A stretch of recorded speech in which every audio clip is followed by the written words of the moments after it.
Hi friends, eighth క్లాస్లోని first lesson అండి. పటాల అధ్యయనం విశ్లేషణ అండి. ఓకేనా. పటం నిజమైన అంశాలను చూపించదు. ఓకేనా అండి. ఇక్కడనేమో చూపించదు అని ఇచ్చిందండి. సెవెంత్ క్లాస్లో పటం అనేది నిజమైన అంశాలు, అంటే నిజమైన అంశాలు కాదు కానీ పటం అనేది మొత్తం అన్నింటినీ చూపిస్తుంది అని ఇచ్చారు. ఇక్కడ ఎయిత్ క్లాస్లో అయితే పటం అనేది నిజమైన అంశాలను చూపించదు అని ఇచ్చారు. చిత్రం నిజమైన అంశాలను చూపిస్తుంది. చిత్రం చూస్తే నిజమైన అంశాలు అనేటివి మనకి స్పష్టంగాను కనిపిస్తుంది. పటం ముఖ్యమైన అంశాలను మాత్రమే చూపిస్తుంది. ఓకేనా అండి. ముఖ్యమైన అంశాలను ఏవైతే ఉందో అవి మాత్రమే చూపిస్తుంది అన్నట్టు. పటంలో మన ఇండియా మ్యాప్లో అట్లా మధ్యధర సముద్రం, అట్లాంటిక్ సముద్రం, అవి ముఖ్యమైన అంశాలు ఉంటాయి కదండి, వాటిని మాత్రమే చూపిస్తుంది. భూమి, నీరు, ఆకాశంలను చూపించే చరిత్ర పూర్వకాలం నాటి పెయింటింగ్ అనేది మధ్యప్రదేశ్లోని జవోరా నందు లభించింది. ఓకేనా అండి. అంటే ఒక సీనరీ అనుకోండి. ఓకేనా అండి. జవోరా అంటే ఒక సీనరీ అండి. భూమి, నీరు, ఆకాశం, ఓకేనండి, ఇవన్నింటినీ చూపించే ఒక పెయింటింగ్ అనేది జవోరా. ఓకేనండి. మధ్యప్రదేశ్లోని జవోరా నందు లభించింది. భూమి 7 సముద్రాలతో చుట్టబడిన 7 ద్వీపాలను కలిగి ఉంది. ఓకేనండి. కేంద్రంలో మేరు పర్వతం అనేది ఉంది. ఇది వృత్తాకారంలో ఉంది. ఓకేనా అండి. ఏ విధంగా ఉంది? వృత్తాకారంలో ఉంది. పైన ఇలావర్త శ్వేతవర్ణ, హిరణ్యవర్ణ శ్వేత, ఐరావత వర్ణ పాల సముద్రం. మేరు పర్వతానికి పైన పాల సముద్రము, కింద ఉప్పు సముద్రం లేకపోతే లవణ సముద్రం అనేది, చేదు సముద్రం అనేది ఉంది. ఓకేనండి. ఇది చేదు సముద్రం, పైననేమో పాల సముద్రం. ఇట్లా చూడండి. ఇలా శ్వేత హిరణ్య ఐరావత పాల. ఓకేనండి. ఇలా శ్వేత హిరణ్య ఐరావత పాల. కిందికి వస్తేనండి మేరు పర్వతం నిషాద హరివర్ష హిమవంత భరతవర్ష లవణ సముద్రం. ఓకేనండి. నిషాద కిందికి ఎప్పుడు కూడా మనం చూస్తే నిషాదమే కనిపిస్తుంది కదండి.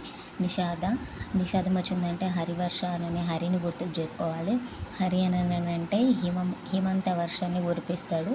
హిమంత వర్షమే భరతవర్ష అండి. భరతవర్షం తర్వాత లవణ సముద్రం అనేది ఉంటుంది. ఉత్తర కురు నుంచి జంబూ ద్వీపం వరకు మలయ అనేది ఉందండి. నెక్స్ట్ భద్రవర్ష నుంచి కేతుమల వర్ష వరకును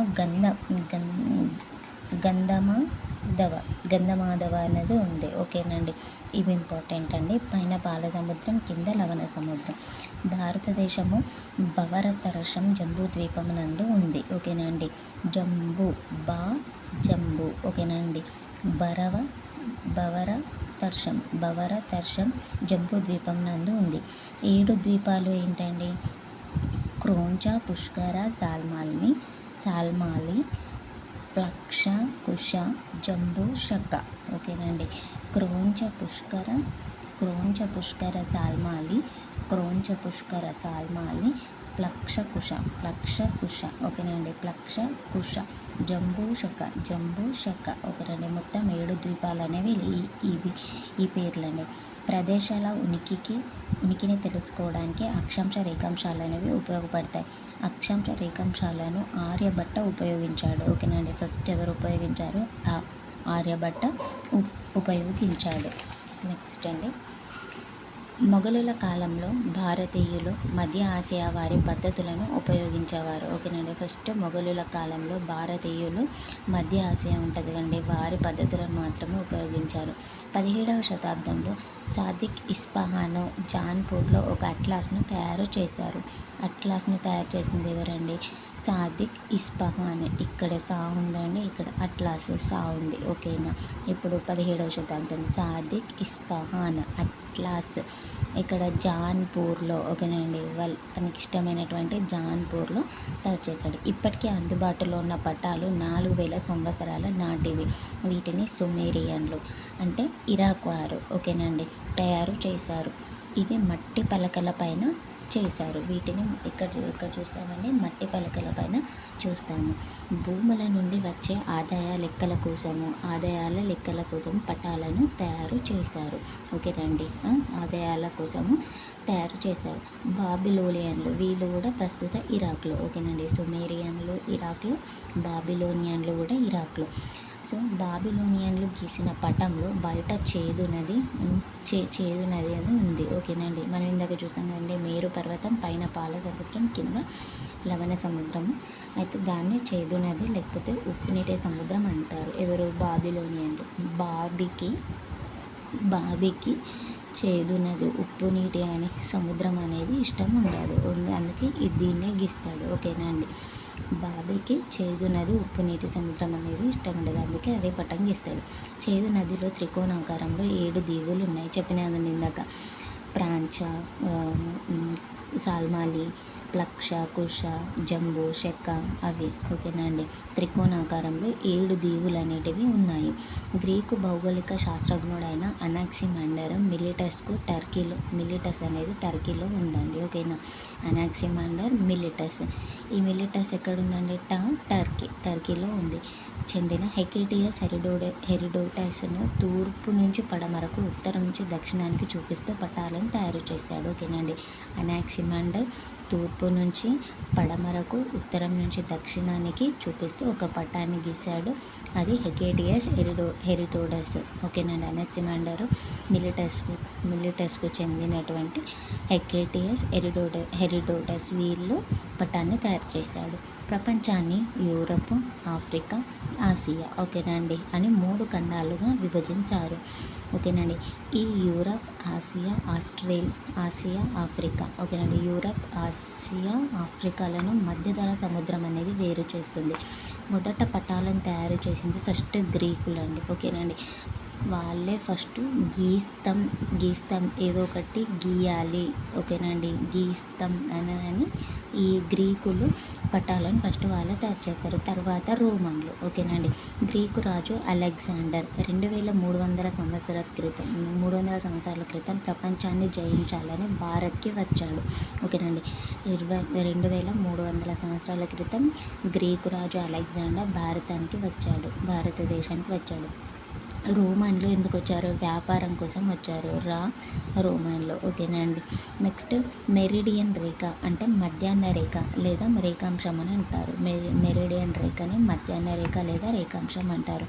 అక్షాంశ రేఖాంశాలను కలిపి గ్రిడ్ అంటారు. ఓకేనండి. ఇట్లుంటాయి కదండి, అక్షాంశాల రేఖాంశాలను కలిపి గ్రిడ్ అంటారు. అరబ్బులు, నావికులు పటాలు తయారు చేయడానికి టాలమీ పుస్తకాలను ఉపయోగించారు. ఓకేనా. అరబ్బులు ప్లస్ నావికులు. ఓకేనండి. వీరు టాలమీ పుస్తకాలను ఉపయోగించింది అరబ్బులు, నావికులు. పటాలు తయారు చేసిన వారిలో ప్రముఖులు ఆల్ ఇద్రిసి. ఓకేనా. తన రాజు కోసము 1154 సామాన్య శకం 1154లో ప్రపంచ పటం తయారు చేశాడు. ఇది అరబిక్ భాషలో ఉంది. ఓకేనండి. ఆల్ ఇద్రిసి అరబిక్ భాషలో ఓకేనండి అరబిక్ భాషలో తన రాజు కోసం ప్రపంచ పటంని తయారు చేశాడు. ఇప్పుడు 1154 ఆసియా పెద్దది, ఆఫ్రికా, యూరప్ చిన్న ఖండాలుగాను చూపించాడు. 1480లో యూరోపియన్లు మళ్ళీ టాలమీ పుస్తకాలను కనుగొన్నారు. ఓకేనండి. 1480లో యూరోపియన్లు ఓకేనా వాళ్ళు కనుగొన్నారు. మధ్యధరా సముద్రం మీదుగా భారతదేశానికి వ్యాపార మార్గాన్ని అరబ్బులు మూసివేశారు. ఓకేనండి. అరబ్బులకు కోపం వచ్చి వ్యాపార మార్గాన్ని మూసివేశారు. రోమన్లు స్టార్ట్ చేసిండ్రు, అరబ్బులు మూసివేశారు. ఇటలీకి చెందినటువంటి కొలంబస్ పశ్చిమ వైపు నుంచి ప్రయాణించి అమెరికాను కనుగొన్నాడు. ఓకేనండి. వాస్కోడి గామా భారత్ చేరాడు. హాలండ్ అంటే ప్రస్తుతం నెదర్లాండ్. ఓకేనండి. ఓకేనా.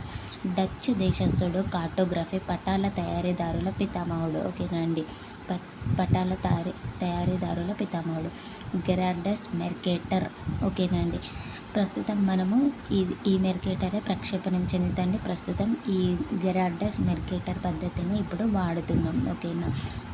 ఏదండి పటాల తయారీదారుల పితామహుడు, కార్టోగ్రఫీ పితామహుడు గెరార్డస్ మెర్కేటర్స్. మనం దీన్నే ప్రస్తుతం ఈ పద్ధతిని వాడుతున్నాం. భారతదేశ సర్వేక్షణ శాఖ ఎవరండి? James Rennell. సర్వే చేసేది ఎవరండి? రెన్నెల్. ఓకేనండి. సర్వే చేసేది ఎవరు? రెన్నెల్. అంటే సర్వేయర్ జనరల్ ఇతను. ఓకేనా. ప్రపంచంలో ముఖ్యమైన భౌగోళిక సర్వేక్షణను 1802లో ఓకేనండి ఆయన ఒక జేమ్స్ బాండ్లా ఉంటాడు కాబట్టి 2 జేమ్స్ 1, 2 1802లో విలియం లాంప్టన్ ప్రారంభించాడు. ఓకేనా. ఎవరు ప్రారంభించాడండి? విలియం లాంప్టన్. భౌగోళిక సర్వేక్షణను విలియం లాంప్టన్ ప్రారంభించాడు. దక్షిణ చెన్నై నుండి ఉత్తరాన హిమాలయాల వరకును రేఖాంశాల పొడవును నిర్ణయించాడు. ఎవరు? విలియం లాంప్టన్. ఒక లాంగ్ ఉండాలని చెప్పేసి చెన్నై నుంచి ఉత్తరాన హిమాలయాల వరకు రేఖాంశాల పొడవును నిర్ణయించాడు. ఈ సర్వేక్షణను జార్జ్ ఎవరెస్ట్ పూర్తి చేశాడు. విలియం లాంప్టన్ ప్రారంభించాడు, జార్జ్ ఎవరెస్ట్ పూర్తి చేశాడు. విషయ నిర్దేశిత అంటే థీమాటిక్ పట్టాలు. ఒక పటం ఒక అంశంని మాత్రమే కేంద్రీకరిస్తుంది. విషయం అంటే ఏంటంటే విషయం లేదా అంశంని మాత్రమే చూపిస్తుంది. దాన్ని అది థీమాటిక్ లేదా విషయ నిర్దేశక పటం. రాజకీయ పటాలు. అందులో మండలం, జిల్లాలు, దేశాలు, రాష్ట్రాలు, రాజధానులు అన్నింటివి ఉంటాయి. వీటిని రాజకీయ పటాలు అంటారు. కొండలు, నదులు, పీఠభూములు భౌతిక పటాలండి. ఓకేనండి. భౌతికంగా మనకు కనిపించే కొండలు, నదులు, పీఠభూములు అవన్నీ భౌతిక పటాలు. నెక్స్ట్ జనాభాను వైశాల్యంతో భాగించాలండి. అయితే మనకు జనసాంద్రత తెలుస్తుంది. ఉన్న జనాభాను వైశాల్యంతో భాగిస్తే జనసాంద్రత తెలుస్తుంది. అరుణాచల్ ప్రదేశ్ జనసాంద్రత 17. ఓకేనా అండి. టీఎస్ జనసాంద్రత 307. ఇప్పుడు 7 ఏడ్చినట్టు 7 టీఎస్ జనసాంద్రత. బీహారు 1102. ఓకేనండి. బీహార్లో ఎక్కువ జనసాంద్రత ఉంటుంది. 1102. భారతదేశ సర్వేక్షణ శాఖ వారు జారీ చేసే టోపో షీట్లు. ఓకేనండి. వాళ్ళు కొన్ని టోపో షీట్లను జారీ చేస్తారు. ఇది నిర్జన కోట, వంతెన, గని, సరిహద్దు ఇవన్నీ గుర్తులండి. సముద్ర మట్టం నుండి ఒకే ఎత్తులో ఉన్న ప్రదేశాలన్నింటినీ కలిపితే వాటిని కాంటూర్ రేఖలు లేదా ఐసోలైన్స్ అంటారు. ఓకేనండి. ఒకే ఎత్తులో ఉన్న ప్రదేశాలన్నింటినీ కలిపితే అవి కాంటూర్ రేఖలు. దగ్గరగా ఉంటే తీవ్ర వాలు అనేది ఎక్కువగా ఉంటుంది. దూరంగా ఉంటే వాలు అనేది తక్కువగా ఉంటుంది.